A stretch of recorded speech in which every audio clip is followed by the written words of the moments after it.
Okay, so after doing some testing with the Pyromancies, Great Chaos Fire Orb, and Chaos Bed Vestiges, I've determined which one is better. They're both pretty good, and I'm going to shuffle one of both of them. As you can see, that one goes pretty far, but it disappeared before it hit the ground. And then this one is a little bit bigger, but it disappears pretty much like it stays half the time this one does, pretty much. And as you can see, when that one actually hits the ground, it leaves a pool of lava. But when this one hits the ground, it doesn't leave a pool, but it does more damage to the enemy itself. So I'm gonna get the enemies over here. Actually, I'm gonna rest at the bonfire, refresh my flasks and such.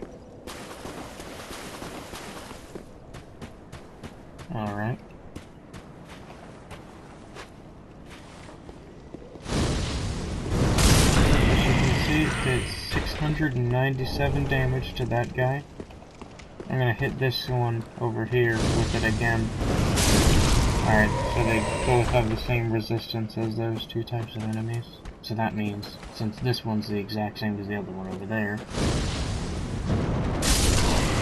and as you can see, that one does 581, but it also leaves that pool, so if any other enemies decide to run in it, it does about 201 to any enemy that runs in the pool. And it doesn't hurt you when you step in the pool, so that's good to know.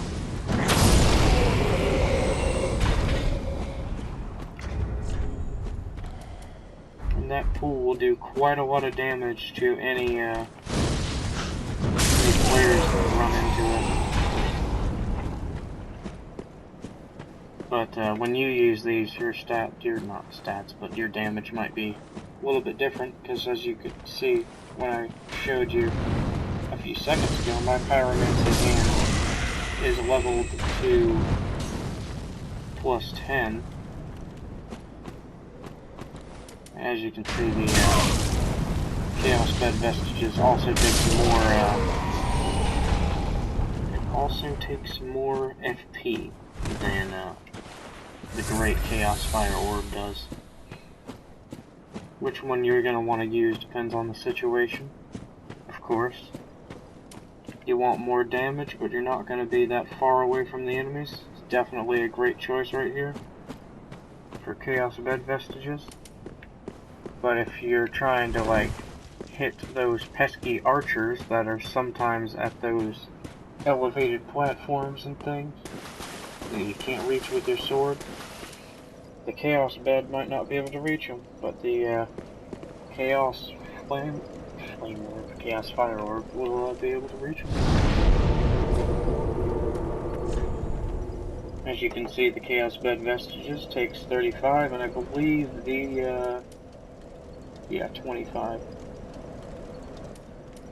All these fireball spells seem to be pretty linear. They do both also take 2 attunement slots, as you can see.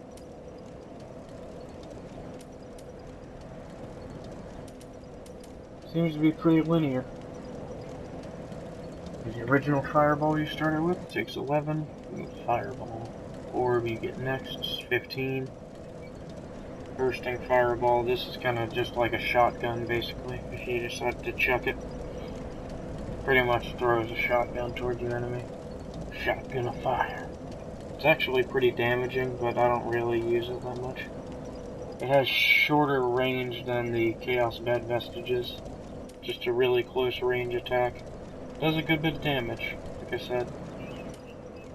Then you got your long range hard hitting one, and you got your closer range hard hitting one.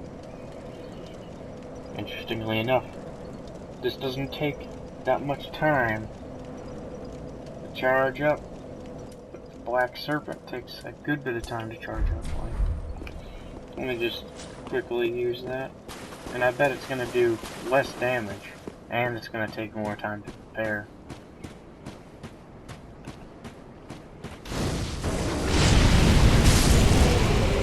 Less damage. Feels like it lags more. I definitely only recommend carrying one of these spells. Like, I don't recommend carrying both the Chaos Bed Vestiges and the Great Chaos Flame Orb.